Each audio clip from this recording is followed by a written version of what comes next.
আমরা প্রায় বাইক চালাতে চালাতে আরও 50 কিলোমিটার চলে এলাম,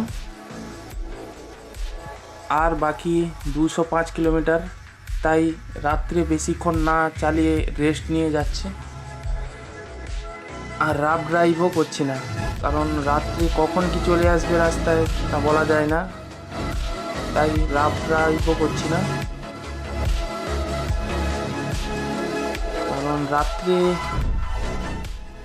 ড্রাইভ করার সময় সবাইকে আমি বারবারই একটা কথাই বলবো যে সেফ ড্রাইভ করো। রাত্রে একদমই ওভার স্পিড না করে গাড়ির গতিবেগ 50 থেকে 60-এর মধ্যে রাখো, এতে গাড়িকে কন্ট্রোল করা ভালো হবে। আর আমরা বলতে বলতে প্রথম টোলটা পেরোবো, তাই আমাদের জার্নির এই প্রথমই টোল পড়লো। তাই দেখি কেমন করে হয়। টোল পেরিয়ে আমরা একটু রেস্ট নেব, মুখে জল মেরে, তারপর আবার আমাদের সেই গন্তব্য পুরীতে যাব। আমার ভিডিও যদি আপনাদের ভালো লেগে থাকে তো অবশ্যই লাইক, শেয়ার, সাবস্ক্রাইব করে আমার পাশে থাকবে, আর সবার সঙ্গে একটু বেশি বেশি করে শেয়ার করবে।